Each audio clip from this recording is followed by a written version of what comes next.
ahí estoy grabando para que luego lo subamos esto a YouTube y qué sé yo, y tenerlo como un documento consulta para después mirarnos y vernos y reírnos un poco si era alguno de nosotros alguna mueca. Pero bueno, ahí estamos. Estamos con María Ignacia, estamos con Jorge, Javier Romero, estamos con Mario G, con Francisco Zúñiga.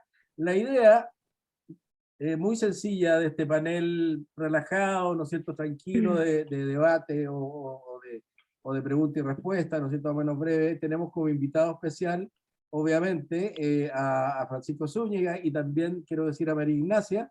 Yo creo que ambos, ¿no es cierto?, son, por así decir, nuestros invitados, ya que tenemos una mesa permanente con Jorge Javier y con Mario Ojeda. Y bueno, hemos tratado de prepararnos intensamente. Francisca Correa está bien, es una estudiante muy interesada. Muy bien. Así que bueno, ahí sí se van sumando personas. Entonces, ¿qué es lo que les quiero decir? Les quiero decir, esto es un ejercicio sencillo, muy sencillo, donde mi primera aproximación para ustedes sería decirle, a ver, y empezaría por Francisco, quizás, ¿no es cierto?, una cosita breve, después por María Ignacia, después los de la casa, ¿no es cierto?, tanto Jorge como Mario, como yo al final, qué sé yo. Y es como partir y decir, bueno, muy breve, en 2 o 3 minutos, ¿cómo te cae la Constitución, no? ¿Cuál es tu trazo? ¿Cuál es el trazo que tú ves de la Constitución, digamos, no? ¿Qué es, digamos, eh? Más allá de que Jorge con toda razón me dijo, pero Paulo, increíble, esto tiene 378 artículos, ¿no es cierto? Bueno, una cantidad enorme. Pero aparte de su volumen, ¿no es cierto?, que puede ser un elemento a discutir, qué sé yo. Mi primera pregunta, yo diría primero a María Ignacia y luego, si me permite, Francisco, y luego a Francisco, es muy breve, María Ignacia, ¿cómo te parece la Constitución? Muy breve, ¿cómo tú la describirías? Sería que decirle a un público, ¿no es cierto?, incluso no experto, ¿no? Yo he visto incluso entrevistas a CNN y cosas. ¿Cómo tú la describirías en breve, ¿no es cierto? ¿Qué trazo te deja a ti? Ningún problema. Dígame nomás, la esperamos. Bueno, en definitiva, lo que yo más destaco, que es también en mi área, son la parte de derechos fundamentales. Considero que la parte de derechos fundamentales es bastante robusta, haciendo el contraste de cómo está actualmente regulada la Constitución del 80 y teniendo como insumo las obligaciones en materia internacional. Si hacemos el contraste de tratados internacionales sobre derechos humanos y el estándar que consagra el proyecto de Constitución, yo tengo una perspectiva mucho más positiva en esa materia. Y lo otro que a mí me gusta harto es la incorporación de instancias de participación directa, los mecanismos directos de participación, y saliendo un poco de la figura de la participación formal, que solamente la asociamos al sufragio, y aumentar las instancias de participación en diversos niveles dentro de las relaciones de la sociedad. Encuentro que es muy positivo y dota a las decisiones públicas de un aura un poco más democrática de lo que podríamos discutir actualmente. Y mi tercera opinión, que puede que sea polémica, tiene que ver con pueblos indígenas. Y no solamente con pueblos indígenas, sino con estándares en materia de grupos de especial protección. Hablamos de personas mayores, hablamos de niñas, niñas y adolescentes, hablamos de mujeres, y ahí yo también incorporo pueblos indígenas. Yo encuentro que esos 3 temas para mí hacen que podamos entender que esta es una constitución que yo la considero positiva en contraste con lo que actualmente tenemos, más allá de las críticas que eventualmente podemos hacer. Pero en general, globalmente, yo opino eso, solamente considerando esos 3 temas. Ah, muy bien, estupendo, es una primera ronda nada más y todo. Profesor Francisco Zúñiga Urbina, ¿cómo le cae el saco? ¿Cómo le cae el sastre? A ver, yo quisiera destacar 4 características de la propuesta de nueva Constitución, para situarla además en la perspectiva diacrónica y sincrónica, es decir, histórica y comparativa. La primera característica es que estamos en presencia de un instrumento democrático. A diferencia de la Constitución de 1980, por de pronto, que en rigor es un decreto de ley fundamental de la dictadura, el decreto de ley 3464. Y ya antes del proceso constituyente habíamos emprendido un ejercicio de resignificación de la Constitución de 1980, no solo como una constitución otorgada, sino como un decreto de ley fundamental de la dictadura, a propósito de un proyecto Fondesit que sostenemos con el profesor Eric Eduardo Palma en la Universidad de Chile. Y en este contexto de constitución democrática, esta constitución incorpora en el proceso constituyente variables que hacen del proceso un proceso de alto estándar democrático, como es el plebiscito o referéndum de entrada, el plebiscito o referéndum de salida, la elección de una convención constitucional que es una asamblea constituyente, con paridad y con banca reservada a pueblos indígenas que representan aproximadamente el 12% del total de asientos de la convención. Esto hace que nuestro proceso constituyente sea inédito. La historia de Chile es un proceso visto de fuera, además con características que lo hacen, ¿no?, de alto estándar democrático. La segunda característica que yo quisiera destacar es que es una constitución ideológicamente abierta. También a diferencia de la Constitución de 1980, que es una constitución cerrada, que abreva de la doctrina de la seguridad nacional, del neoliberalismo en lo económico y del tradicionalismo político hispano-católico. Esta es una constitución ideológicamente abierta a tendencias constitucionales clásicas como la liberal, la democrática y la social, pero además a nuevas tendencias constitucionales como el constitucionalismo popular, el nuevo constitucionalismo latinoamericano, el constitucionalismo crítico, identitario y decolonial. E incluso para algunos el constitucionalismo verde, que son corrientes muy recientes en el constitucionalismo, yo me atrevo a decir casi todas ellas del siglo XXI. Tercera característica, es una constitución desarrollada. Y este es un punto que a los colegas de México no debe sorprender. Estamos en el 5º lugar de América Latina en cuanto a número de palabras, en las disposiciones permanentes del articulado de la Constitución. Esta grafomanía, diría Sartori, de la Constitución propuesta a la ciudadanía a referéndum el 4 de septiembre, tiene una explicación.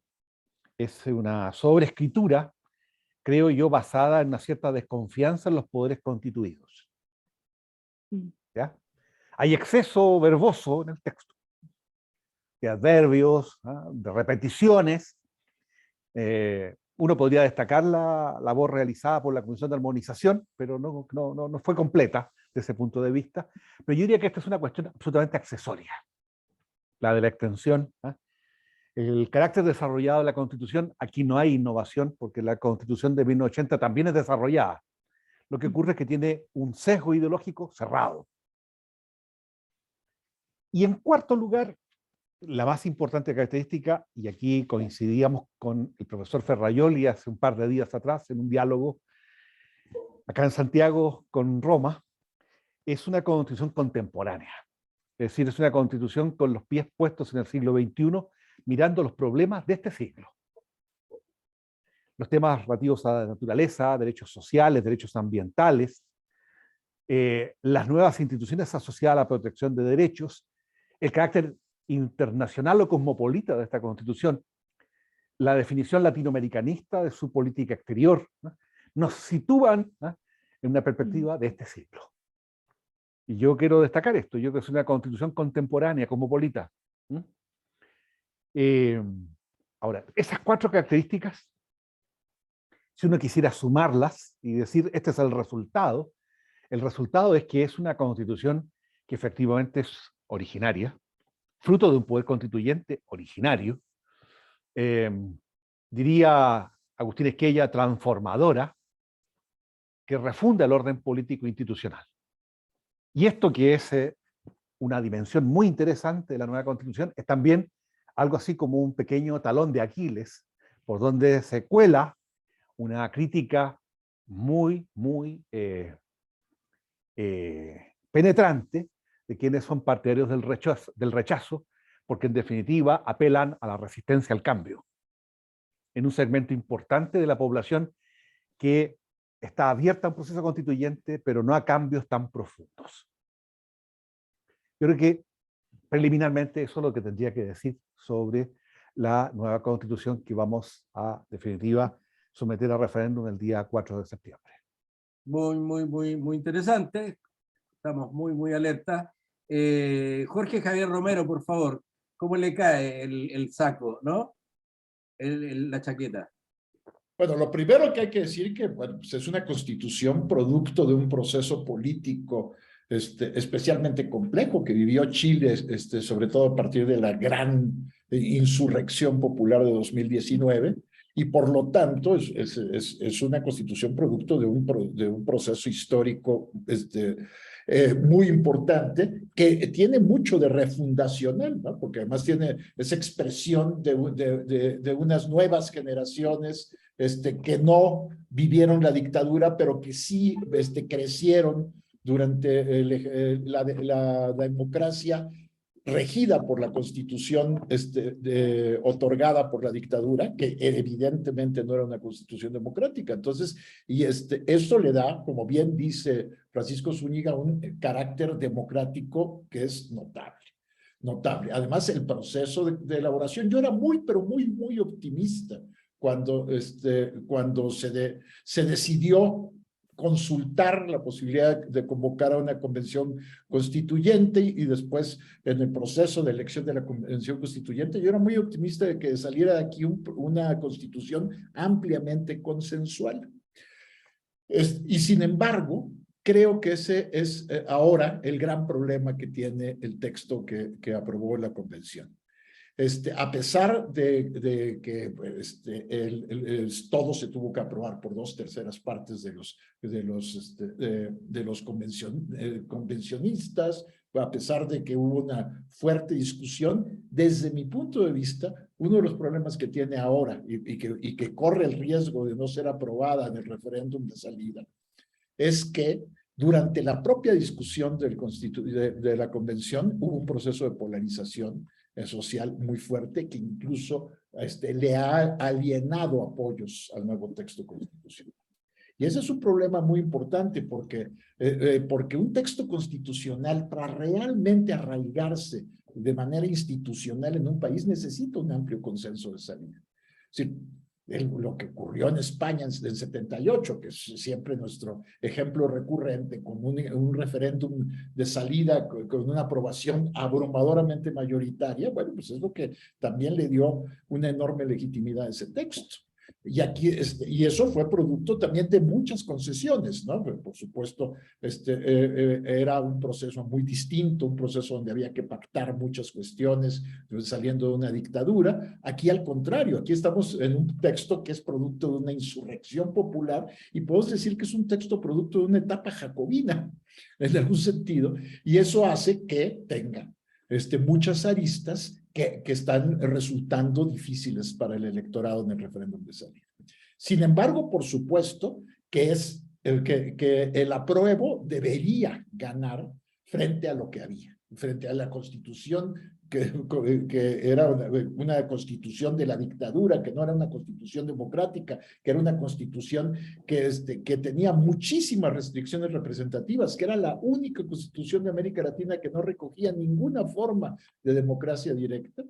Por supuesto que este texto es un avance abismal. Sin embargo, yo tengo muchas preocupaciones, sobre todo en el terreno de la gobernabilidad.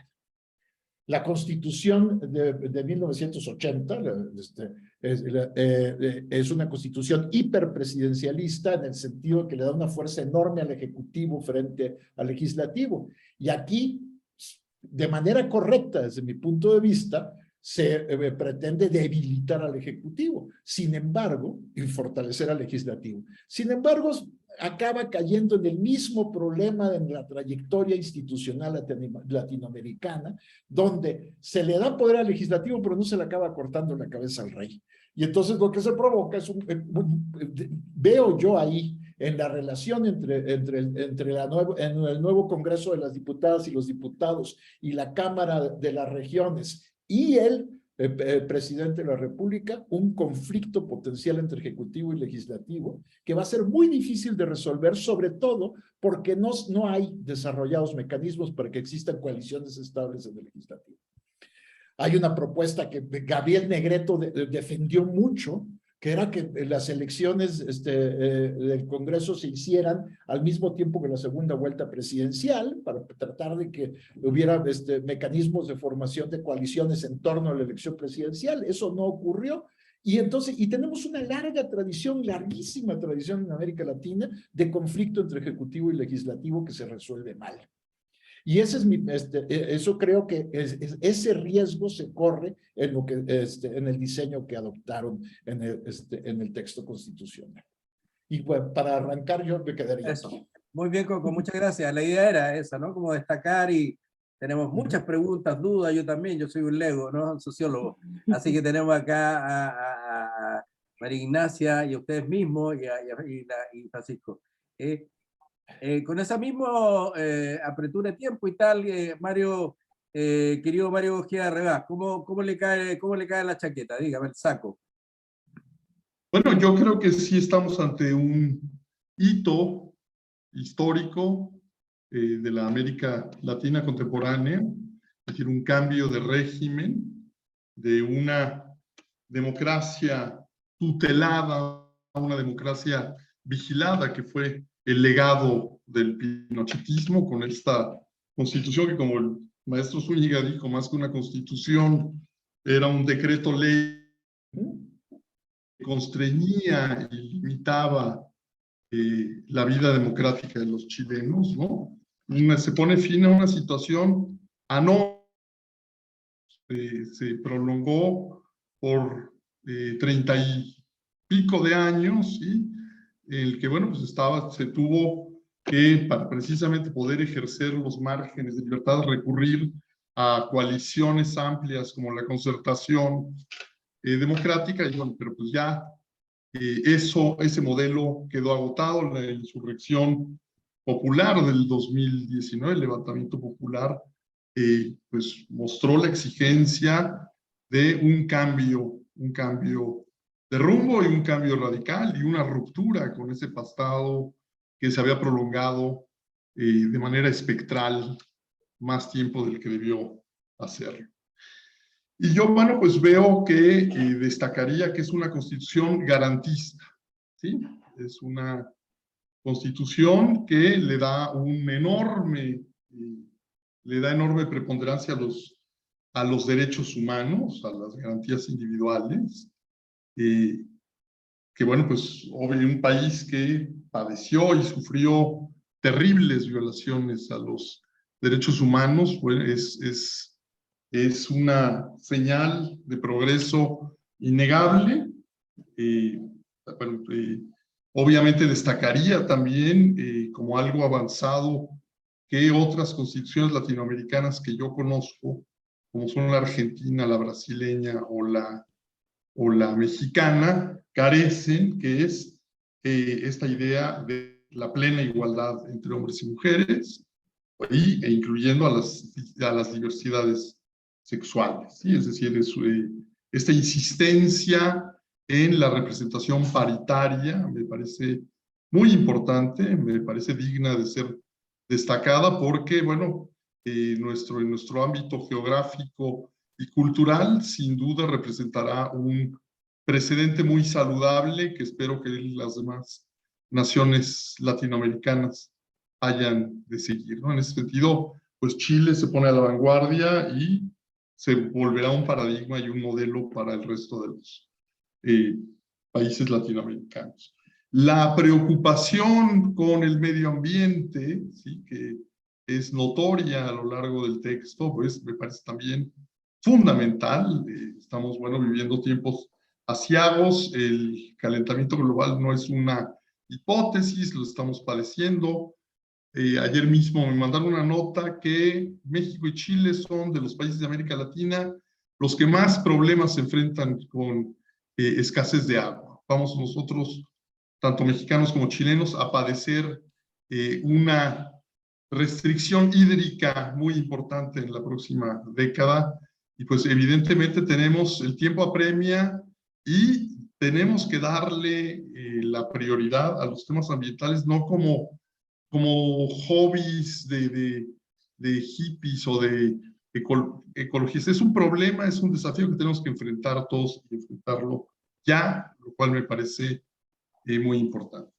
El reconocimiento también a los pueblos originarios, ¿no? Reflejado en el artículo 5º, me parece también muy importante. Es una vieja asignatura pendiente que comenzará, esperemos, a resolverse bajo esta nueva Carta Magna. Y bueno, y quisiera referirme también, bueno, a esta cosa, perdón, reiterar el tema del ambientalismo, nuestra relación con la naturaleza, el buen vivir con una relación de equilibrio, y el artículo 14 referente a las relaciones internacionales, que pone, bueno, pues al igual que otras constituciones latinoamericanas, respeto, primacía al respeto al derecho internacional, a la autodeterminación de los pueblos, etcétera, lo que ha dicho el profesor Zúñiga de una perspectiva latinoamericanista. Bueno, y como, bueno, sin embargo, sí me llama la atención este afán codificador excesivo, ¿sí? Este afán por codificarlo todo, que bueno, nos dice el profesor Zúñiga, que es fruto de la desconfianza hacia los poderes constituidos. Bueno, pues simplemente decir, yo en mis clases de política comparada suelo destacar a mis alumnos de la UNAM que la Constitución Política Mexicana tiene 136 artículos y 19 transitorios, es decir, este barroquismo tan hispanoamericano, ¿sí? De codificarlo todo, de legislarlo todo. Y en contraste, bueno, la Constitución norteamericana, que es la más antigua en vigor, tiene apenas 7 artículos y 27 enmiendas. Entonces, bueno, sí, las 388 artículos, bueno, pues casi triplican, bueno, duplican, perdón, más que duplican la mexicana. Entonces, sí, yo no soy experto constitucionalista, me quiero preguntarles precisamente más adelante tanto a María Ignacia como al profesor Zúñiga, que yo he visto, bueno, en el pasado, yo soy politólogo, pero historiador sobre todo, y cómo ciertos afanes codificadores, como el tratar de regularlo todo, puede voltearse en el futuro, ¿no? Cito nada más, bueno, pensando en el artículo 48 de la Constitución de Weimar de 1919, los artículos de la Constitución Española del 78 relativos a las autonomías, ¿sí? Que bueno, resolvieron los problemas en 1978, pero pues en 2017 se volvieron facturas que hay que pagar, que dejaron los padres fundadores. Gracias. Bueno, ahí tenemos un arco de impresiones, creo yo, un arco de primera aproximación, que me parecen súper interesantes, también de mis colegas mexicanos, como ellos ven desde fuera, la expectación que hay ante esto muy fuerte. 2 palabras de yo como moderador, si me permite María Ignacia y ustedes, mis colegas, 2 palabras. Bueno, quiero decirles que, sin ser tampoco un especialista, y tenemos a 2 connotados acá, María Ignacia y Francisco. Primero, yo destaco el carácter, yo diría, o el esfuerzo claramente que hubo allí, por algunos remiendo, algunas cositas que uno puede, o elementos que puede mencionar luego, pero de fundar un Estado social de derechos. O sea, para mí es muy importante el hecho que se intente, y ahí está el aporte de muchos convencionales, de muchos, incluso los más de centro izquierda, qué sé yo, de preocuparse de establecer como nudo central las libertades, las inclusiones, ¿no es cierto?, de todo y todas, de todos los sectores y su singularidad, junto con esta noción de un Estado social de derecho. O sea, para mí esa rockstone, esa gran piedra socialdemócrata, por llamarla de alguna manera, para mí es fundamental. O sea, para mí, una vez que se diga, ¿no es cierto?, yo que soy un chileno y que vivo como tal, y me relaciono con la salud, con la educación, tal, distintas cosas, y que por lo menos nos encaminemos a poner los pilares fundamentales de un Estado social de derechos, que implica unas cuotas de redistribución muy importantes. Tenemos una reforma tributaria in actum, o muy pronto, ¿no es cierto? No estamos hablando de una cosa mágica, que está, ¿no es cierto?, elaborada y pronta a ser tramitada, etcétera, etcétera. Entonces, yo casi me quedaría en ese aspecto fundamental de esto, en términos de lo que... Una constitución muy avanzada, creo, también estoy de acuerdo con Francisco, muy de vanguardia, ¿no es cierto?, en todos los temas, en los temas del agua, qué decir, ¿no? Viejo tema ya en Chile, y su control en los temas, ¿no es cierto?, de la biodiversidad, del cambio climático y el medio ambiente, en fin, o sea, creo que tiene temas muy avanzados, muy pionera en ese sentido, muy interesante. Mis reparos son el cómo fue elaborada, y mis reparos son básicamente en la sala de máquinas. O sea, yo sigo teniendo algunas preguntas, que no voy al detalle, quizás profesor Zúñiga y María Ignacia, pero que dice en relación con la sala de máquinas. Es decir, la sala de máquinas a mí no me cuadra todavía.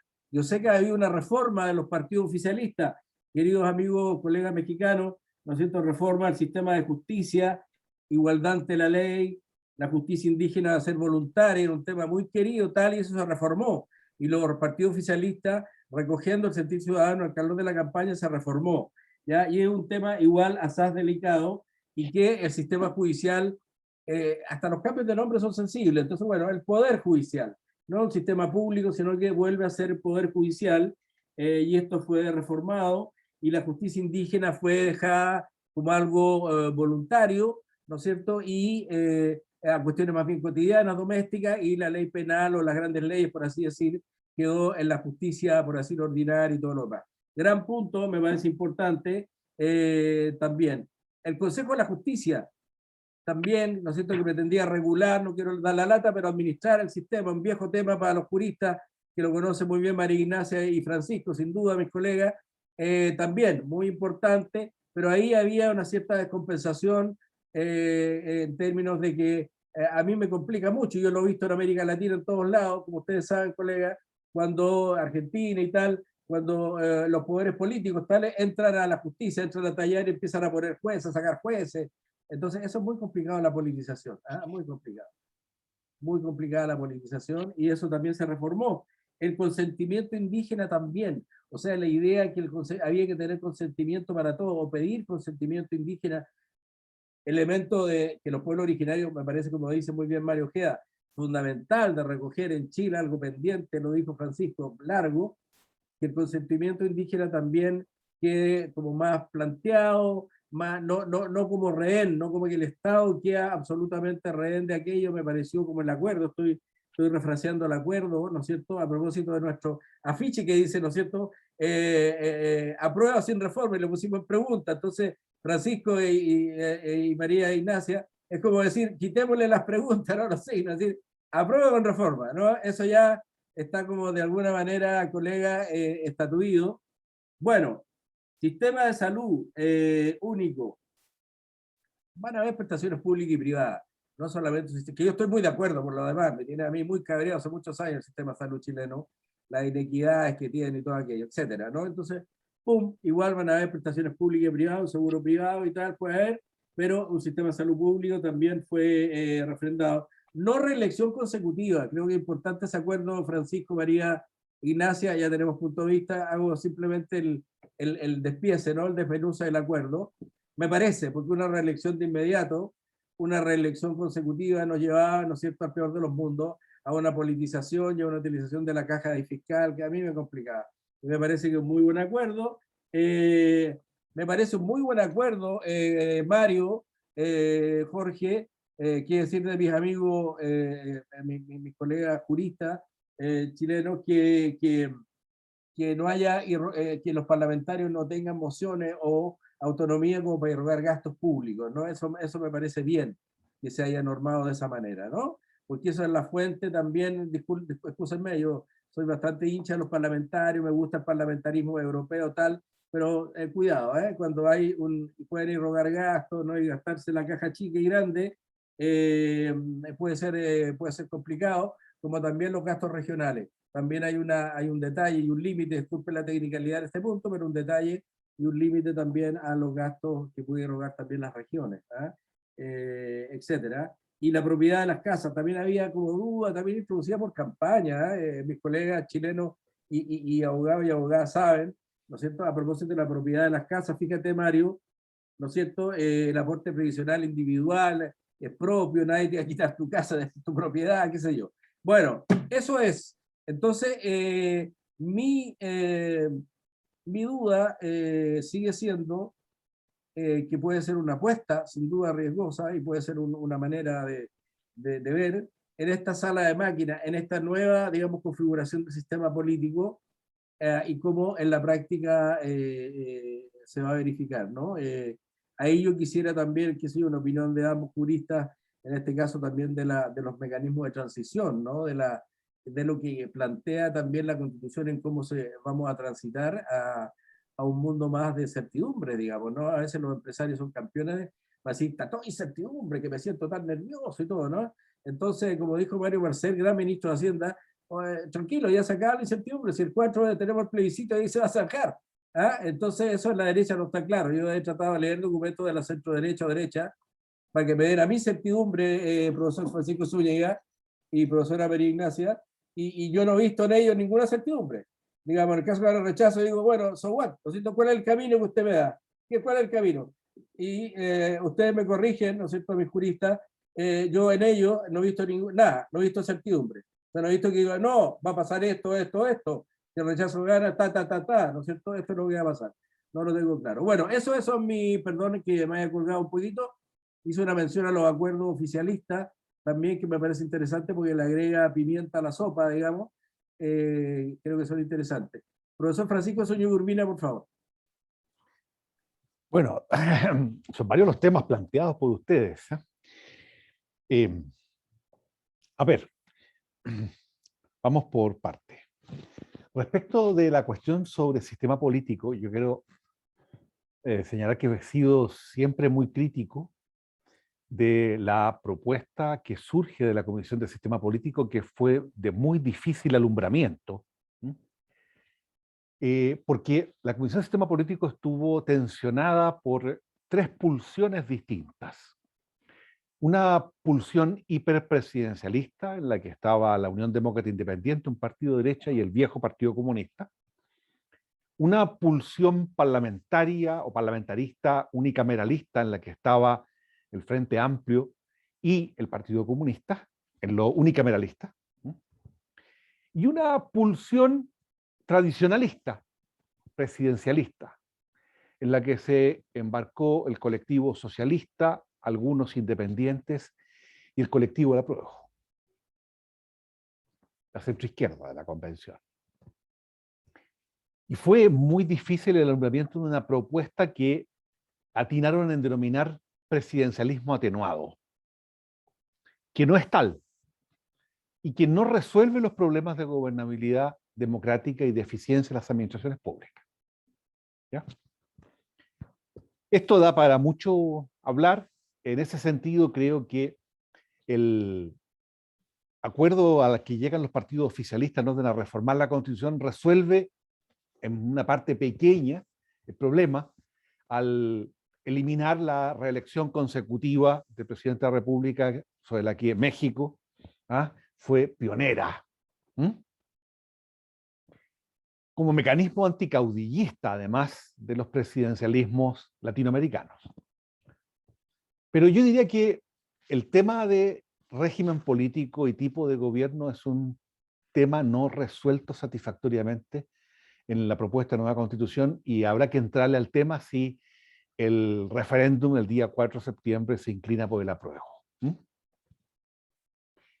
Lo segundo de la reflexión expuesta es más complejo, que son los escenarios después del 4 de septiembre, lo que denominamos nosotros el día después de mañana. Complejos porque Mario Marcel, en una entrevista publicada hoy día en la prensa, decía: todo proceso constituyente genera incertidumbre. Efectivamente, todo proceso constituyente genera incertidumbre. También genera esperanza, lo decía Ackerman, Bruce, al comentar este proceso hace un año y medio atrás. Sin embargo, yo me temo que el día después de mañana no termina con la incertidumbre.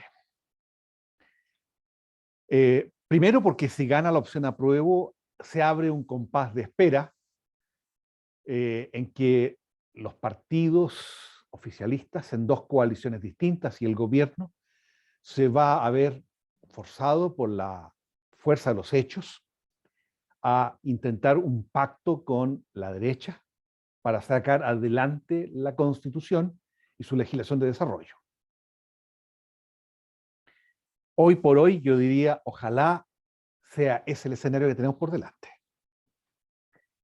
Si el escenario fuese el triunfo del rechazo, se mantiene la incertidumbre porque no sabemos qué va a haber el día después de mañana. La verdad es que no sabemos. Así es. Más allá de lo que el gobierno, el presidente Boric, ha dicho en orden a reiniciar el proceso constituyente. Para reiniciarlo requerimos de una reforma a la Constitución. Pero adicionalmente yo atisbé, en diciembre del 2019, una eventual hipótesis diabólica. Y usé el término hipótesis diabólica con ningún resabio teológico, ¿ya? Un escéptico como yo no podría ser capaz de resabio teológico de ninguna especie, ¿ya? Pero hipótesis diabólica porque es una suerte de astucia de la razón hegeliana. Porque si gana el rechazo y gana por 10 puntos de diferencia o 20 puntos, que son lo que la demoscopia nos dice hoy, la Constitución, carente de legitimidad de ejercicio, carente de legitimidad de origen, renace legitimada democráticamente en las urnas. Porque la Constitución dispone en sus artículos reformados que de ganar la opción apruebo se mantendrá vigente la Constitución de 1980. Es decir, el decreto ley 3464 es tocado por esa varita mágica que es la soberanía del pueblo y le da nueva vida, fuerza y vigor. Y eso, perdónenme ustedes, es una hipótesis diabólica porque estamos hablando de una constitución de dañado ayuntamiento. Una constitución que es fruto de un pacto fundacional cívico-militar que restaura el capitalismo sobre bases autoritarias. ¿Ya? O sea, y esto de la hipótesis diabólica puede ir de la mano de una suerte de resaca electoral. Si la hipótesis del rechazo es tal cual la expone la demoscopia, la diferencia va a generar una inevitable resaca electoral por parte de los partidarios del rechazo, en orden a decir de qué reforma constitucional estamos hablando, de qué nuevo proceso constituyente, si aquí la ciudadanía masivamente se ha inclinado por mantener el viejo texto de 1980. Yo creo que eso no estaba ni en nuestras peores pesadillas, para serles franco. Me detengo aquí para no dejarlos más preocupados de la cuenta. Profesor Yo Zúñiga, creo que no voy a poder dormir. Es un escenario catastrófico. Iba a decir lo mismo, profesor Zúñiga. Iba a ir casi a sacarme los fonos, María Ignacia, y me iba a acostar. O sea, realmente, María Ignacia, ¿cómo te cae tu impresión jurídica, abogada? A propósito de lo que estamos hablando, lo que dice Francisco, lo que tú quieras, pero me interesa, Sí. no interesa tu impresión. Yo creo que, bueno, en el tema de lo que es sistema político, un poco contando la anécdota que a mí me tocó, es el primer informe de la Comisión 1 del sistema político cuando se cayeron todas las normas. Yo justo estaba ahí y era bastante dramático ver cómo era muy difícil que esa comisión llegara a consensos que fuesen aprobados por el Pleno. Entonces, este resultado que tenemos de un sistema político que tiene aspectos que son silencios, por decirlo de alguna forma, que no están en otras constituciones, tiene precisamente ese problema, la dificultad precisamente de llegar a consensos dentro de la comisión y que después la comisión pudiese llamar al resto de los integrantes de la Convención Constitucional a aprobar. Entonces tenemos cosas que son difíciles de entender y que no necesariamente están resueltas con eventualmente una reforma constitucional. Por ejemplo, esto de lo que se llaman los pesos y los contrapesos ha sido la mayor crítica que ha existido precisamente porque el sistema presidencialista que deja el texto constitucional no queda del todo claro, porque hay elementos que tenemos que ver en práctica para saber cómo van a funcionar y si precisamente va a haber o no gobernabilidad. Ahora, esto precisamente es un tema no solamente jurídico, sino que también es un tema político. ¿Y cómo llegamos a esto? Porque precisamente nosotros veníamos de una crisis política, y si vemos el resultado de la composición de la Convención Constitucional, la mayoría de los independientes y de los que vienen de movimientos sociales venían con una pega y un objetivo claro: modificar y hacerse cargo de la crisis política. Y hay una profunda desconfianza en los partidos políticos. Y por eso uno de los principales objetivos era modificar precisamente el sistema político, y por otra parte, regular o sobreregular algunas materias precisamente por esa desconfianza. Y por eso llegamos a este texto que podremos decir que tiene estos 388 artículos. Sí, tenemos materias que para mí son propiamente tal de la ley, que no son materias constitucionales, que sí quedaron en el texto. Respecto al segundo escenario, yo comparto el diagnóstico que hace Francisco Zúñiga en dos sentidos. Y aquí hay que recordar que las reglas del juego del proceso constituyente no las hizo propiamente tal la Convención Constitucional. Venían de la reforma constitucional producto del Acuerdo por la Paz y la nueva Constitución. Y uno de los efectos y de las consecuencias es, si gana el rechazo, sigue vigente la Constitución de 1980. Y esa no es una regla autoimpuesta por la Convención, es decir, por el poder constituyente originario, sino que viene impuesta por el poder constituyente instituido. Y ese es un problema, porque era una de las cosas que no podía modificar y no pudo ser modificada por la Convención Constitucional. ¿Cuál es el problema de esto? El problema de esto es que todas las promesas del apruebo con reforma o el rechazo con reforma son casos hipotéticos. No tenemos una certeza de que efectivamente se vayan a realizar. Por lo tanto, el escenario que mayor certidumbre nos podría dar es precisamente el apruebo. De hecho, existen varios estudios que van a esa línea, es decir, económicamente, políticamente y sobre todo socialmente, la única respuesta que podría llevar a una mejor cohesión social es el apruebo, sea o no sea con reforma. Y eso está en cuestionamiento precisamente por el lado o la campaña que ha hecho también el rechazo. Por ejemplo, durante esta semana, varios parlamentarios de Renovación Nacional y de la UDI han sostenido que ellos estarían abiertos, pero no con una convención constitucional, sino que la Constitución, eventualmente, si ellos llegan a aprobar una reforma que permita un nuevo proceso, el texto debería ser redactado por un comité de expertos y no por un órgano que sea electo democráticamente.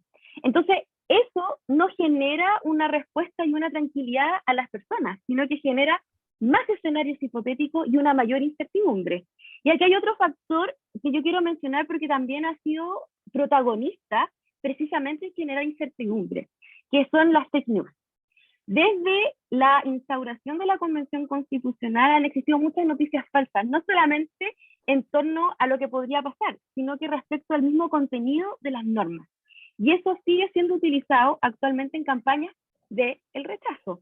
Y eso es súper grave en el sentido de cómo la ciudadanía aprecia esa información, pero no la coteja, y cómo eso incide precisamente a la manifestación de un derecho político que va a ser manifestado el 4 de septiembre.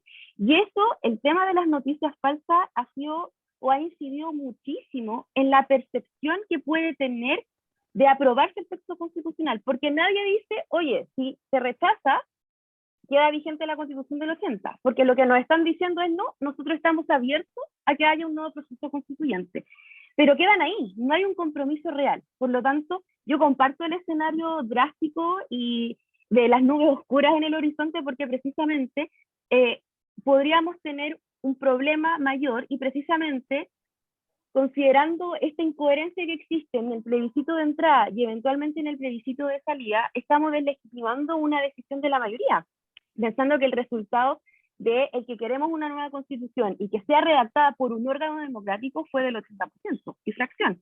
Por lo tanto, esto podría generar eventualmente otro quiebre social.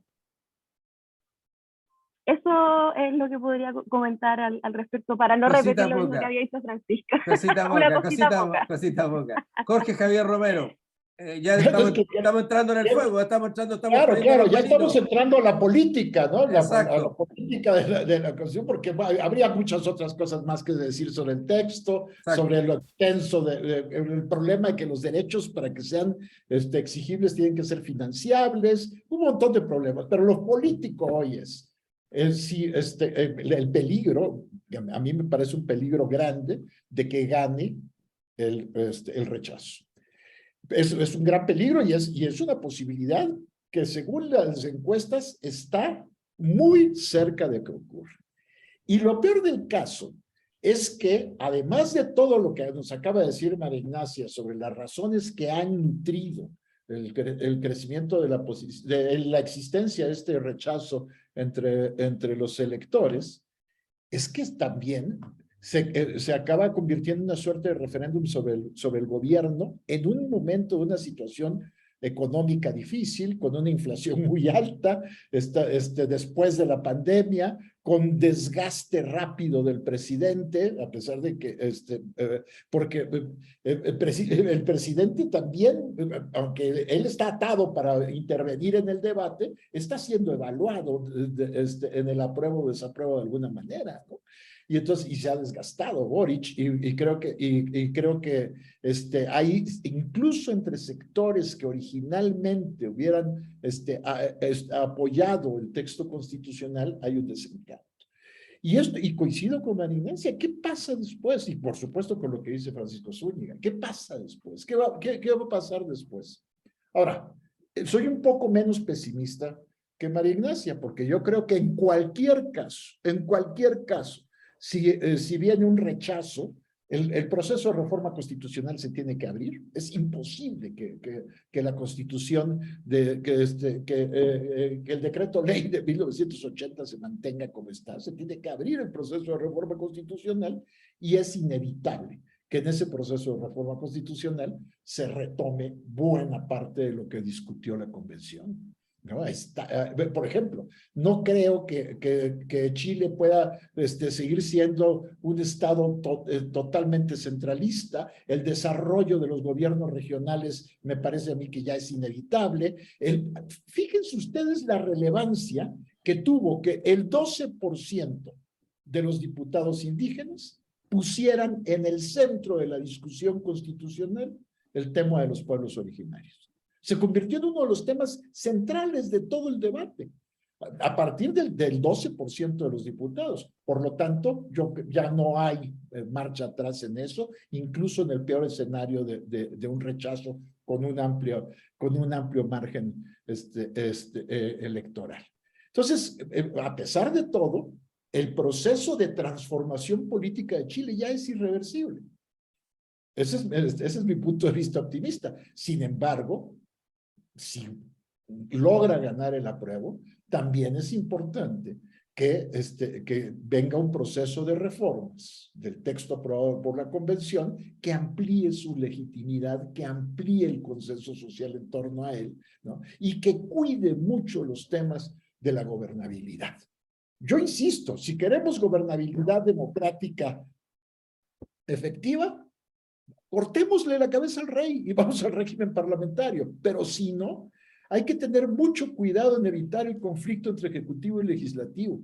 La Constitución mexicana de 1857, con la que nadie pudo gobernar, y se fingió su cumplimiento durante un montón de años, hacía eso, creó un Congreso unicameral, no es el caso, aquí está la Cámara de las Regiones, un Congreso unicameral que tenía facultades muy parecidas a lo que está planteando ahora la Constitución, el proyecto de Constitución chilena. ¿Y qué pasó? Ningún presidente pudo gobernar con ella. Y entonces, ¿por qué fue sustituido? Por la simulación, ¿no? Donde la Constitución se cumplía meticulosamente en las formas, pero donde había un poder central dictatorial que sustituye al poder, que aniquiló totalmente al poder legislativo.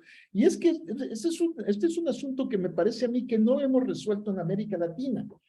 Y está en el centro, y Chile se había logrado mantener estabilidad en este terreno, pero nada más hay que ver cómo está Perú.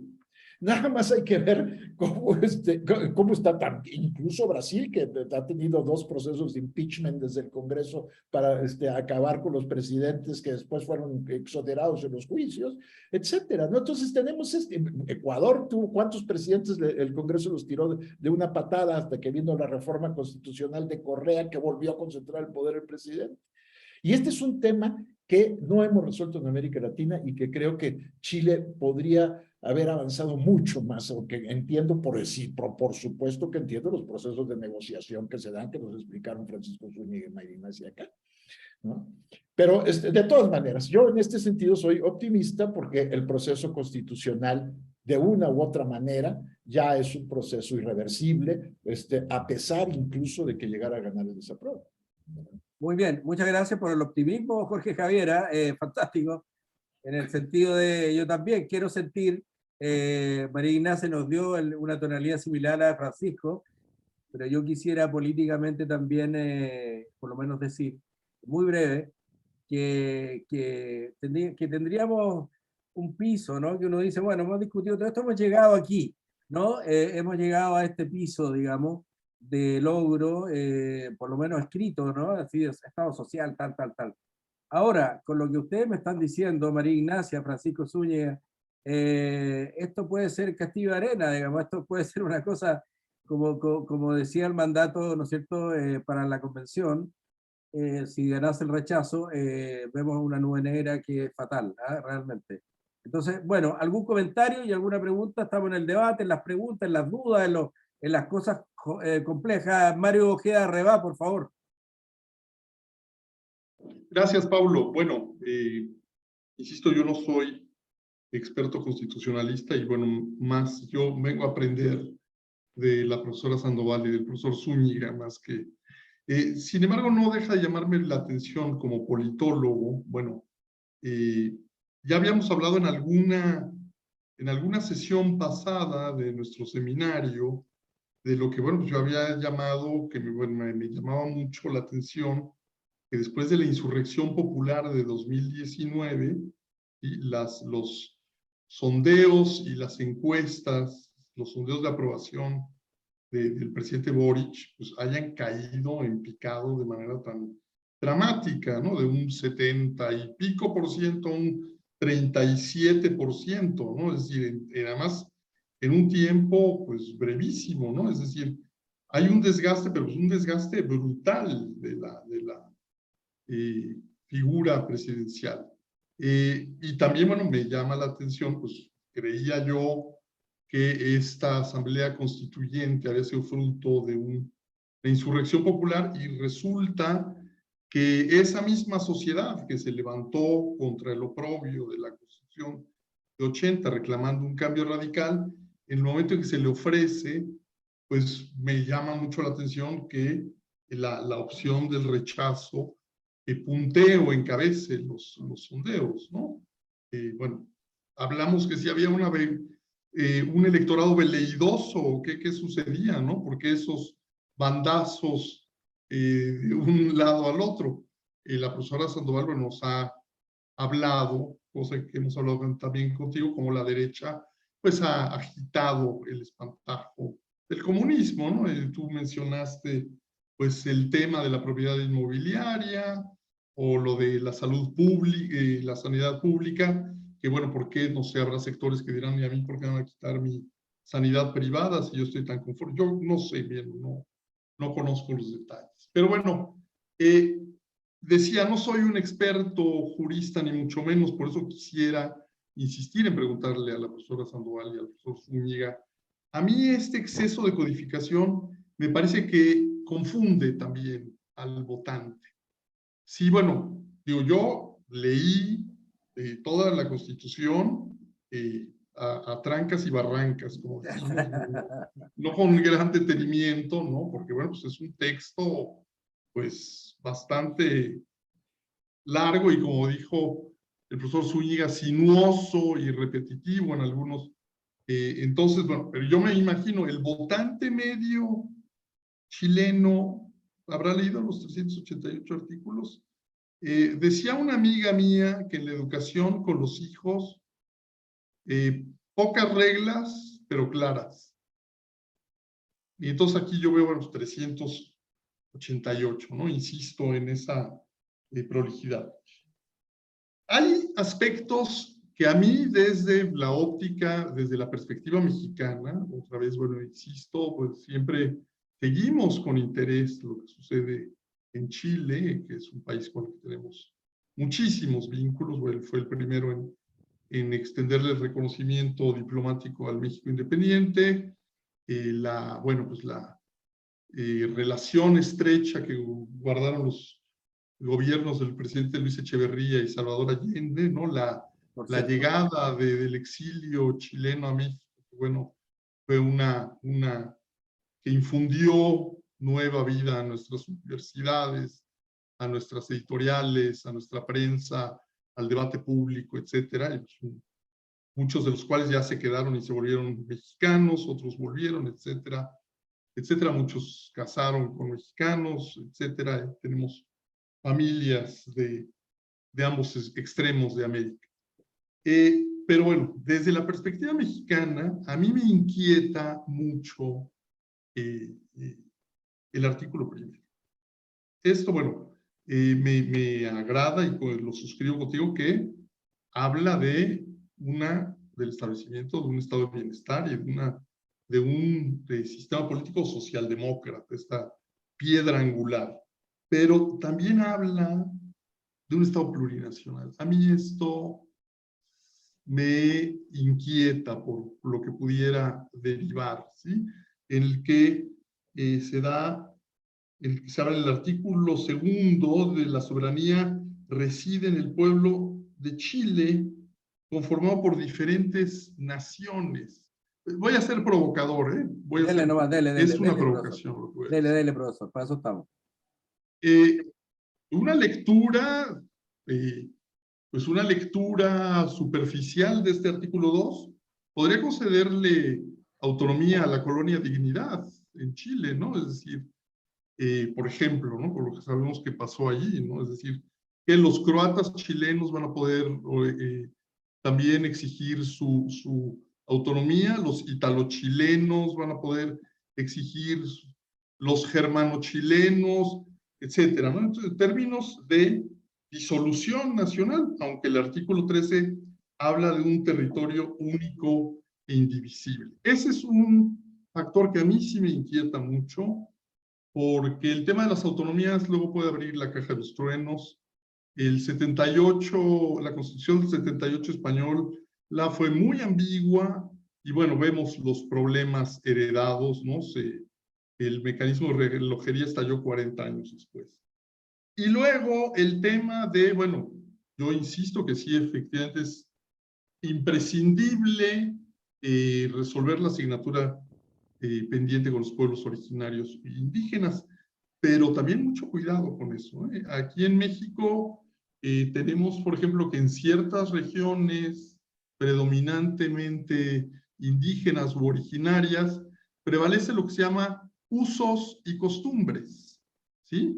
En donde las comunidades pues ejercen sus propios códigos legales y civiles. Bueno, en sociedades donde vender a las hijas por una vaca o por una oveja sigue siendo la ley de la tierra, o donde golpear a la esposa también sigue siendo socialmente sancionado por estas comunidades de estos pueblos originarios, ¿no? También esta cosa de no sacralizar a los pueblos originarios como si fueran, vamos, bueno, eso ahí lo dejo.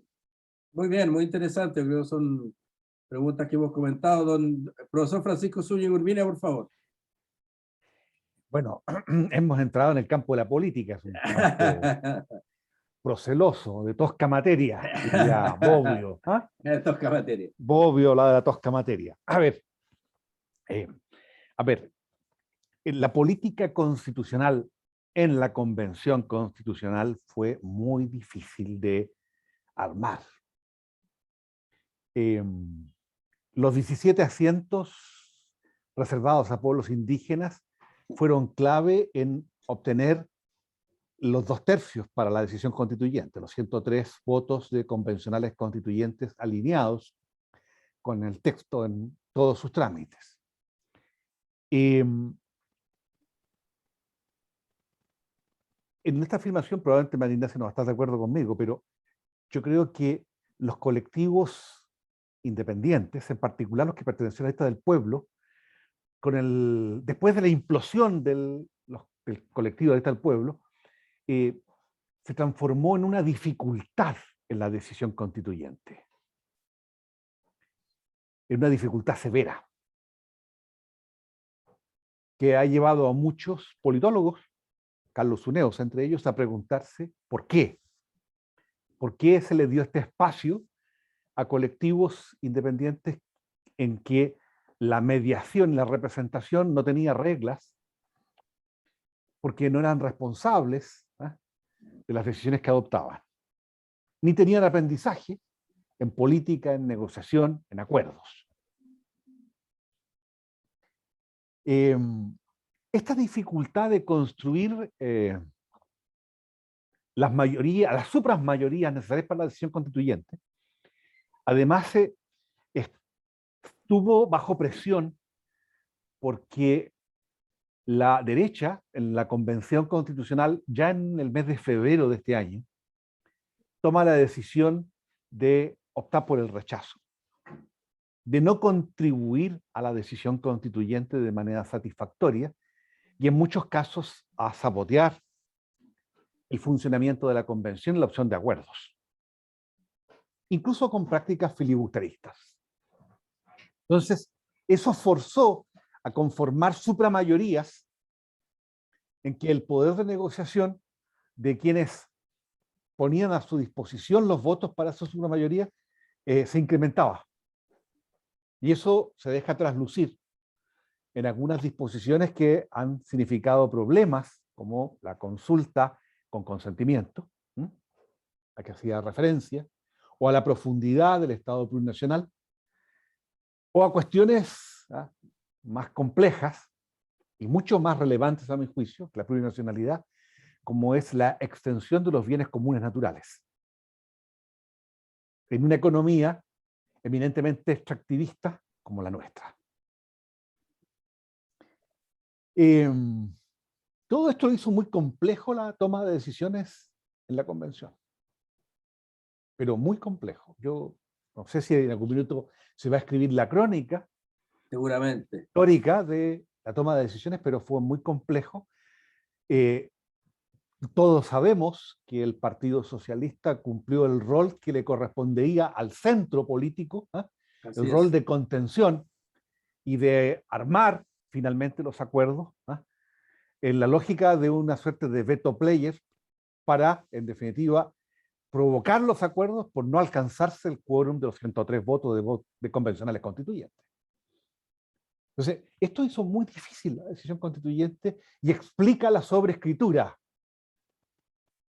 a la que hacía referencia a Mario, a la extensión del texto, y algunas demasías, ya que lo afean finalmente. Pero bueno, es a lo que nos enfrentamos desde una opción binaria, apruebo o rechazo. ¿Ya?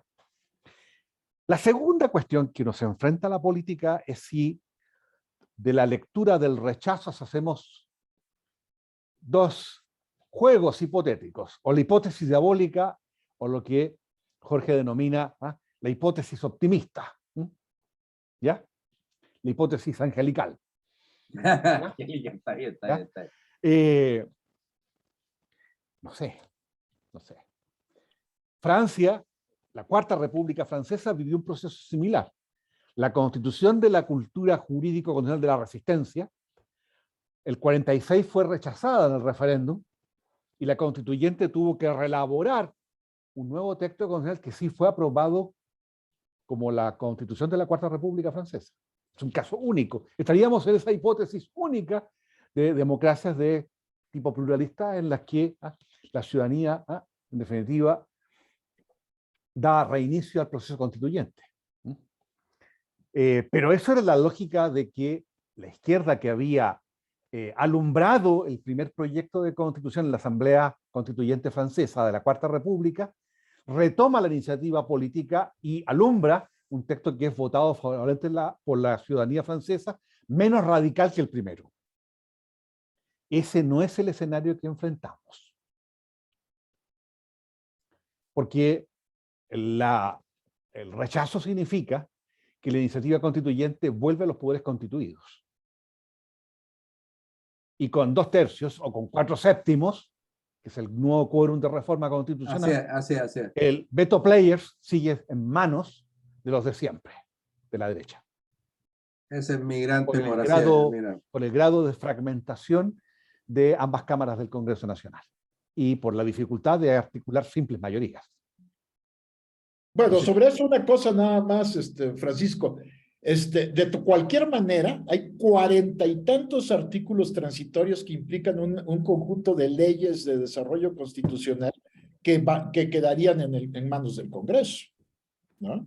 Es decir, eso es, y el proceso de reformas también, ¿no? Entonces, ellos siguen teniendo en cualquier escenario, desde mi punto de vista, son jugadores con veto, ¿no? Así es. Y en algún sentido es positivo porque, bueno, también se necesita construir consensos hacia allá, ¿no? Sí. Y un último punto sobre lo que dijo Francisco. Por favor. Parece el tema de los independientes en la constituyente muestra el riesgo de una fragmentación política extrema sin mecanismos eficaces para formar coaliciones estables, ¿no? Y entonces una cosa que evadió la Constitución, que es el sistema, el proyecto constitucional, que es el sistema de partidos, que requiere reformas, se vuelve también un tema central del desarrollo constitucional en el futuro, ¿no? Así es. Yo quiero agregar ahí también, María Ignacia, me gustaría la opinión suya. También hay referencia a Francisco, ¿no es cierto?, muy interesante, y de varios de nosotros. Yo sé, usted ve cualquier encuesta y ve la nota que sacan los partidos en Chile y todo, y es malísima, ¿no? A la gente no le gusta. Los partidos lo último que se fijan, ¿no? Y hay un nivel de legitimidad por los suelos, ¿no? Realmente muy mal, muy mal. Sin embargo, es ahí la paradoja. El único vaso comunicante, la única manera de estructurar la voluntad popular y agregar preferencias son los partidos políticos, ¿ah? Entonces ahí hay un punto, un nervio que yo te quiero preguntar, en el sentido de que yo he escuchado también los eslogans y está bien, ¿no es cierto? Y uno lo toma de manera también como analítica, es decir, porque también ha habido una corriente en la propia convención y en la calle, qué sé yo, que decía, bueno, no me acuerdo cómo era, algo así como la democracia sin partido, ¿te acuerdas de el eslogan, no? Se avanza, una democracia sin partido, no sé cómo era. Entonces, esto, para ya irle pelo a la sopa a María Ignacia por su reacción, es tremendamente delicado, tremendamente peligroso. Ya tenemos una fragmentación en el Parlamento del día de hoy que hace muy difícil gobernar a este mismo gobierno cuyos mismos miembros del gobierno, Frente Amplio y tal, no votan iniciativa y qué sé yo. Entonces, tenemos un parlamentarismo de facto, digamos, muy jodido, muy difícil, máxime cuando tenemos una devaluación de los partidos políticos como tal. Entonces, estamos en el peor de los mundos. ¿Cuál sería su reflexión, María Ignacia? Bueno, voy a partir con una anécdota. Dentro de la discusión del sistema político y cuando se estaba específicamente regulando sistema político, hubo todo un tema respecto a si se ponía la frase partidos políticos, porque muchos de los que venían de los sectores independientes no querían que quedara partidos políticos. Lo que ellos buscaban era abrir las puertas a el ingreso de independientes y equiparar el carácter de los independientes con el rol que cumplen los partidos políticos. Y eso finalmente no tuvo éxito, como estaba en su primera iniciativa, no fue aprobado por el pleno de la convención, pero sí refleja el sentir social de lo que pasa con los partidos políticos. Yo personalmente considero que los partidos políticos son muy importantes, pero como actualmente en Chile se hace política está cuestionado y no está validado por nadie. El problema de eso es que los partidos políticos no han llevado una propuesta para reencantar a la ciudadanía. Y ahí es donde se abrió, y esto era algo que no estaba pensado, cuando fue la elección de los convencionales constituyentes, también las encuestas, y yo soy muy escéptica con las encuestas, Rara vez les creo, porque nos pasó también con las elecciones presidenciales, todos daban por ganadora acá, si en realidad no fue. Entonces yo soy muy escéptica con las encuestas. Pero para la elección de convencionales constituyentes, la mayoría de las encuestas nos decían, mire, lo que va a pasar en la convención constitucional va a ser un reflejo, un espejo de lo que es la actual Cámara de Diputados y de Diputados con estos 155. Y las fuerzas políticas van a ser bastante similares. Pero cuando fue la elección, todos quedamos sorprendidos por la cantidad de independientes.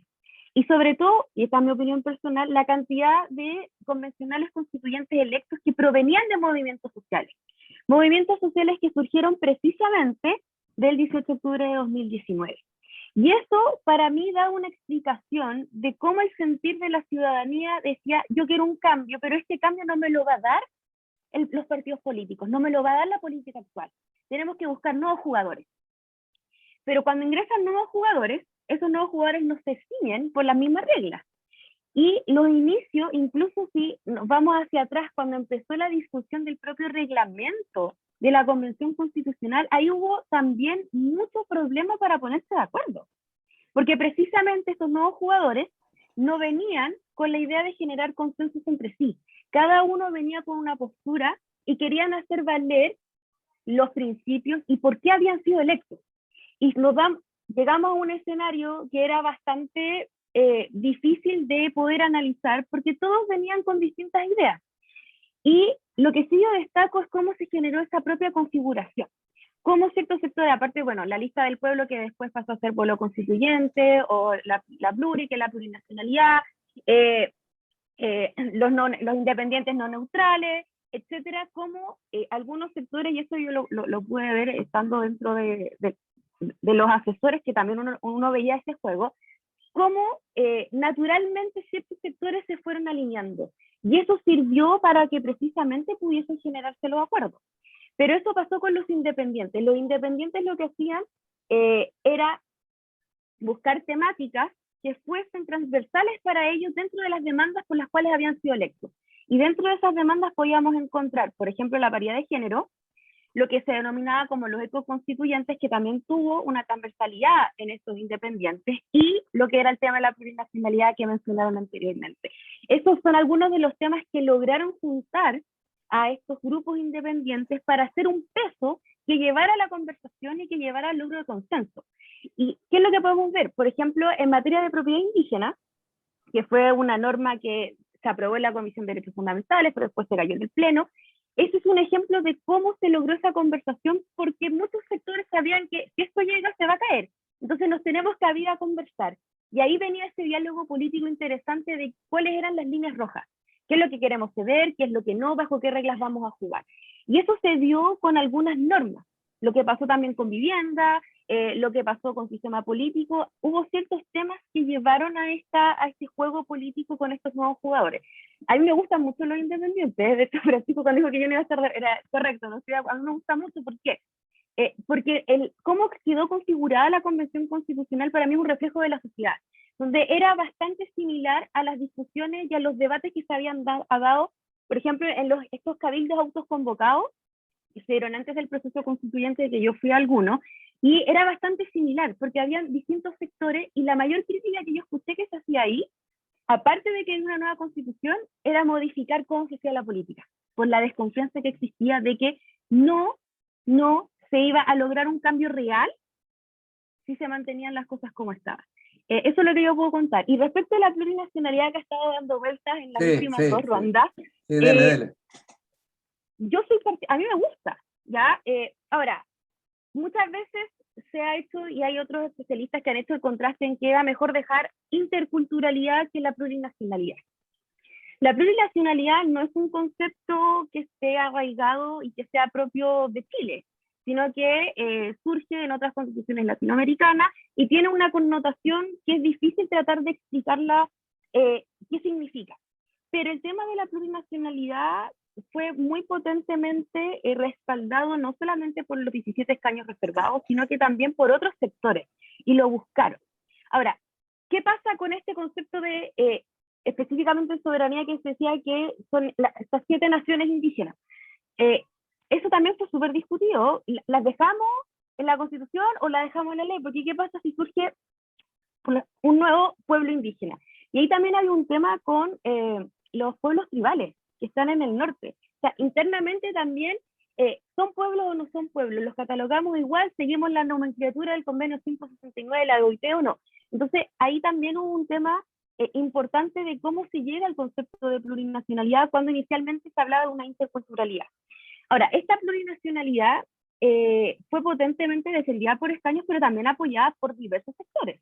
Y finalmente la plurinacionalidad no solamente llegó como principio, sino que lo tenemos en sistemas de justicia, lo tenemos en materia de integración de la administración y de los órganos del Estado, y tenemos derechos específicamente establecidos para pueblos indígenas.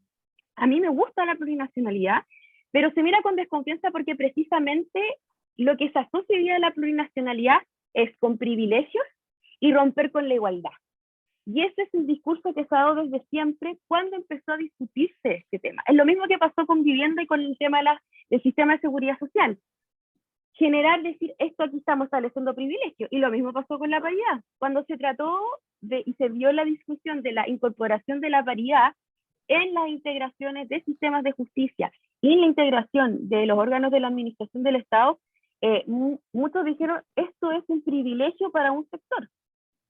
Estamos estableciendo mayorías y no minorías. Entonces, esa discusión siempre estuvo impuesta por un sector para precisamente llevar a la desconfianza de lo que significan ciertos conceptos o muchos principios constitucionales que son novedosos. La interculturalidad, el tema de la igualdad material o sustantiva también es una novedad para nosotros, y la plurinacionalidad. Y ahí cierro. Muy bien, interesante. Por favor, Francisco, no, por favor. Yo tengo una divergencia con la aproximación de María Ignacia. De eso se trata, que debatamos. Somos seres racionales, desde el liberalismo más decimonónico en adelante. Yo no creo que el problema esté en la plurinacionalidad. De hecho, en lo particular yo la he defendido como definición de la forma de Estado, que es expresión de una política de reconocimiento, una política constitucional de reconocimiento. Ni siquiera el problema está en los derechos políticos, en los derechos colectivos de los pueblos indígenas, que son identitarios. Así es. Creo que el problema estriba en otra cosa. Estriba en que el fuerte peso de independientes, más escaños reservados, independientes 43% de la convención, entrañaba una dificultad.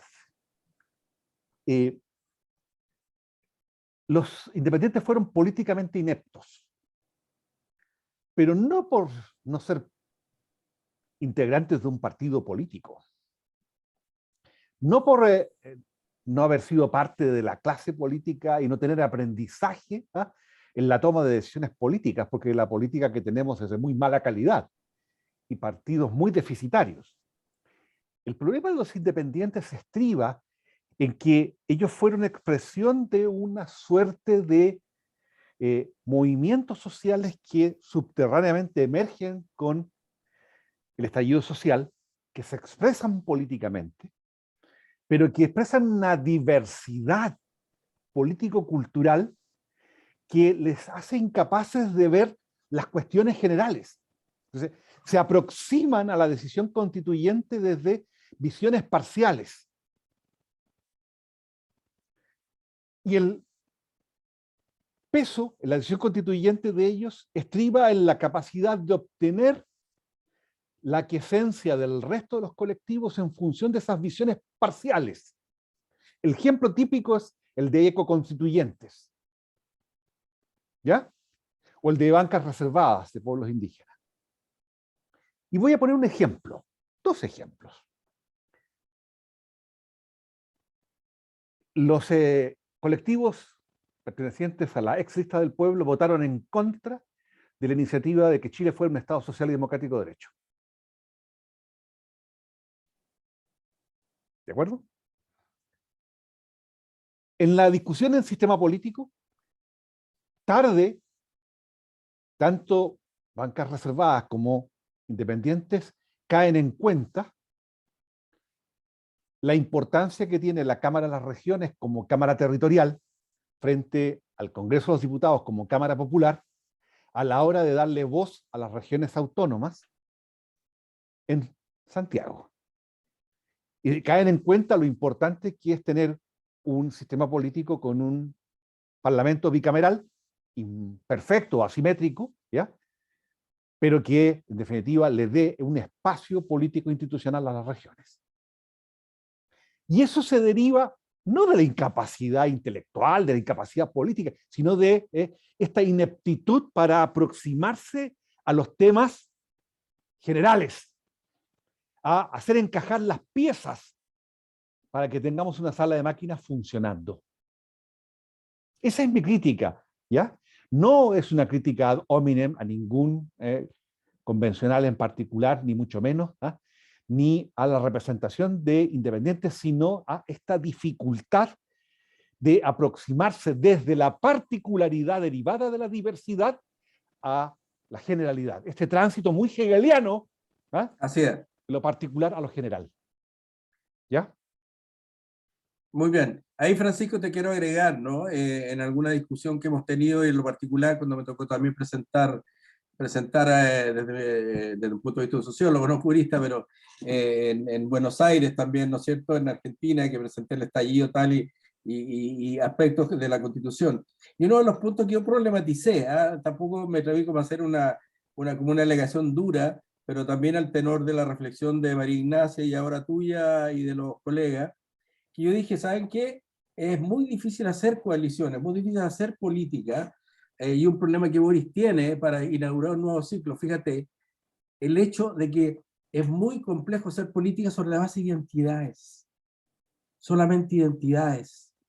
Cuando dice, mira, yo soy Aymara, perfecto, yo soy valdiviano, Mario es mexicano, o Coco es campeche, es un campechano, es de Campeche. Entonces yo no me salgo de mi identidad campechano, y usted, Francisco, tampoco, me entiendo. Entonces yo traté de hacer el punto, no sé con qué éxito, María Ignacia, no sé con qué éxito, pero también en general, no solamente por los movimientos sociales, de decir, ¿saben qué? El mismo Frente Amplio y las dificultades que hay, y la mirada de Boris, que me parece un tipo talentosísimo, muy bueno, es precisamente una mirada que trata de ver más allá y ver la política, ¿no es cierto? Y decir, ¿saben qué? Aquí hay elementos generales que tenemos que ponernos de acuerdo, y si caemos en cuestiones meramente identitarias o que nos refugian solamente en ese punto, no vamos a hacer política general, o sea, vamos a ser incapaces, que es el punto que yo modestamente en el debate, cuando me tocó presentar, planteé como una duda, de hecho así está en mi presentación, como una duda en torno a cuán, amén de toda esta sopa tan compleja del plebiscito y de la Constitución, pero cuán factible era de que el propio Boris y su coalición pudiera inaugurar un nuevo ciclo, un nuevo ciclo político. Y ahí yo planteé mi reserva, o sea, para serte bien claro y bien honesto, yo planteé mi reserva, y uno de los elementos que estaban en la reserva, con esto termino, era el hecho de la pospolítica, ¿no? El hecho de que venimos de una tradición como generalista también del Estado, del orden, de la política, qué sé yo, para caer de pronto en cuestiones que tienen que ver con identidades particulares, ¿no? Y eso, más allá de cualquier juicio, digamos, es muy complejo para hacer política, es muy complejo, porque tú, claro, tú no puedes tener efectivamente visiones generales y visiones políticamente orientadas cuando, como tú muy bien, ahora cierro, muy bien señala Francisco, cuando determinados sectores, como dices tú, te cito, ¿no? Cayeron en cuenta, se dieron cuenta, ¿no es cierto?, que habían elementos que estaban en relación, o elementos políticos de una visión un poquito más genérica, que en el fondo había que atender, ¿no? Y no solamente partir de tu propio nicho, digamos, ¿no? Y ese partir de tu propio nicho a mí me complica, ¿no? A mí, en términos políticos más amplios, me complica, me complica. Ese es el punto que quería hacer. Y también quiero reforzar lo de Mario Ojeda, que estoy de acuerdo. Y bueno, queda la pregunta dando vuelta, porque María Ignacia también nos retrucó, me parece muy bien, en términos también, no, digo, de los nacionalismos, ¿no? Y de las identidades múltiples también, y qué sé yo, ¿no? Cómo entender esas identidades también tribales, y qué sé yo. Yo soy partidario de los escaños reservados, por cierto. Me parece que hay una representación política de los pueblos originarios fundamental allí. Pero no me queda claro, y de hecho el acuerdo oficialista, con esto termino, el acuerdo de los partidos lo señalan, que habrán naciones, habrán distintas identidades, pero, y eso no es banal, dentro de un cuadro de indivisibilidad del Estado, o sea, dentro de un cuadro de un Estado que es unitario. ¿Ah? Y ese punto creo que es un punto interesante, controversial, y que hace a la Constitución también que estamos discutiendo. Bueno, tenemos unos 10 minutos, nos quedan los 10 minutos acá, según el director de piso de la televisora, tenemos unos 10, 15 minutitos, así que yo los invitaría, querido y querida, para ir cerrando, para cada uno de nuestros comparecientes, de nuestra panel, ¿no es cierto?, darle unos 5 minutos para, hay mucho que hablar, yo lo sé, pero tenemos, como les digo, unos 10 minutitos más, qué sé yo, para ir cerrando. Entonces, si usted me permite, María Ignacia, si usted me permite, Francisco Zúñiga, le daré la palabra el agradecimiento caluroso a Jorge Javier Romero y a Mario G. Arrebá por su comparecencia, por su generosidad y su amistad con nosotros, ¿no es cierto?, y con la Constitución, y que haya estado estudiando aquello, no más que admirarlo, y darles un abrazo. Entonces quiero a ellos que empiecen a cerrar. Sería Jorge, sería Mario, después María Ignacia, si usted me permite, y después Francisco, yo solamente diré chao, y después Francisco. Así que, por favor, Mario Ojeda, si usted tiene bien cerrar con unos 5 minutos, digamos, de reflexión, y después Jorge Javier.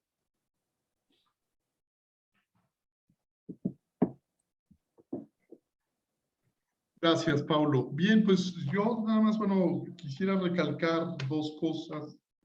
Esto de que, bueno, los diseños constitucionales pero son susceptibles de fallar, no todo es previsible por los fundadores, por los constituyentes. Bueno, mencioné los artículos de la Constitución Española del 78 que han dado lugar a, bueno, pues, al problema del separatismo catalán ahora y anteriormente al vasco. Hablé del, bueno, el célebre, infaustamente célebre artículo 48 de Weimar, que concedía poderes extraordinarios al Ejecutivo, al jefe de Estado. Se hizo pensando en Friedrich Ebert, pero el que los ejerció al final fue Paul von Hindenburg, ¿no? Esa es una paradoja que los fundadores de Weimar no previeron, ¿no? Y que, bueno, pues que aplicó las leyes de emergencia de manera discrecional y abrió el paso al arribo de los nazis al poder, ¿no?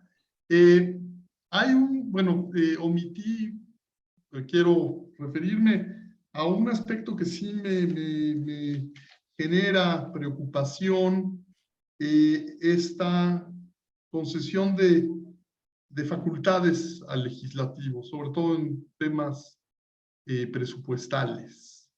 Esto puede derivar o degenerar en una deriva populista, ¿no? Es decir,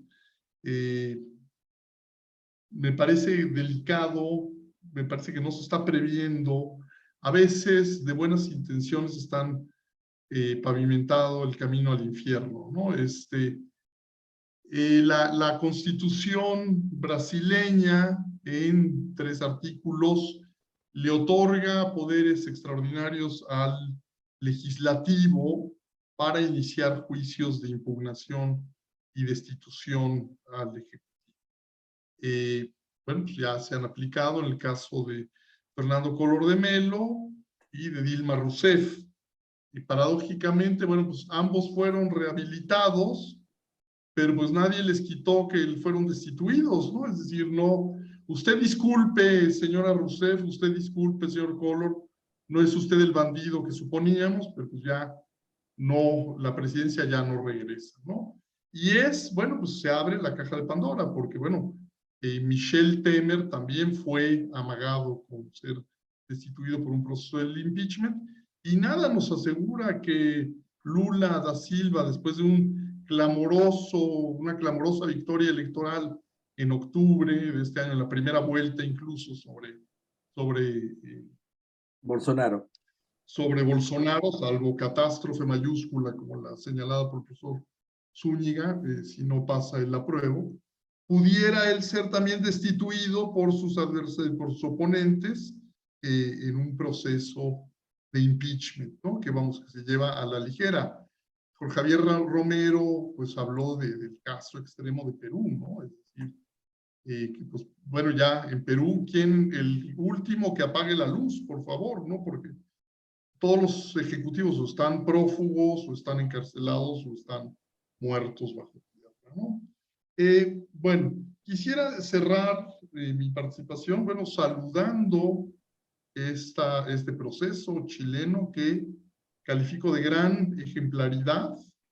Estamos muy esperanzados de que sea aprobado, porque podría abrir la puerta a transformaciones que necesitamos en toda América, en todo el subcontinente, en toda América Latina.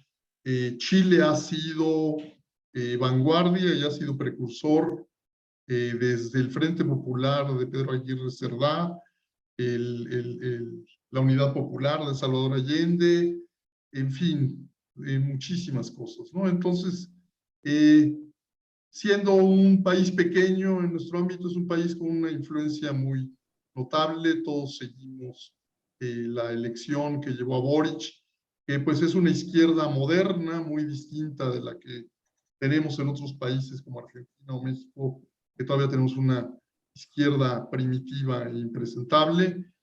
Saludamos pues este proceso y ojalá que prospere y ojalá que el escenario catastrófico que nos presentó el profesor Zúñiga no ocurra, porque bueno, sí sería verdaderamente pues una catástrofe. Les mando un abrazo desde Tlayacapan, Morelos, hasta Chile y Ciudad de México. Muchas gracias, Mario. Muchas gracias. Un abrazo. Te saludo. Jorge Javier Romero, por favor, tiene su despedida. Bueno, yo concluiría diciendo que todo proceso constitucional, todo texto constitucional no es más que la base para un proceso de construcción institucional, porque toda constitución se completa no solo con leyes secundarias, sino con procesos de institucionalización informal en su ejecución. Entonces, bueno, eso es lo que va ajustando las reglas del juego en una sociedad y eso, bueno, insisto, incluso en el escenario en el mal escenario de que no fuera aprobada la Constitución, yo creo que ya se detonó en Chile, ¿no? Un ajuste institucional importante. Entonces, sin embargo, hay un montón de cosas que a mí me quedaron, que me sorprendieron del texto constitucional, que me dejaron perplejo. Una de ellas, para seguir en mi terreno, es lo poco y lo genéricamente, y la manera genérica en la que se trata el sistema electoral. Si solamente se establece que va a ser proporcional, pero no hay una definición del sistema electoral. Y yo creo que eso también es central para la construcción de la gobernabilidad y tiene mucho que ver, ya entiendo en parte por qué, por lo que decía María Ignacia sobre la resistencia a hablar de partidos políticos en el texto constitucional y la aversión que había en muchos de los convencionales sobre la pertenencia a partidos políticos.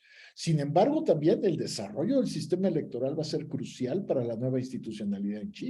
Ese es uno de los asuntos que son cruciales para la gobernabilidad y también para el desarrollo de un nuevo tipo de partidos políticos, ¿no? El sistema de partidos está en buena medida definido por el sistema electoral y eso parece eludido en el texto constitucional, ¿no?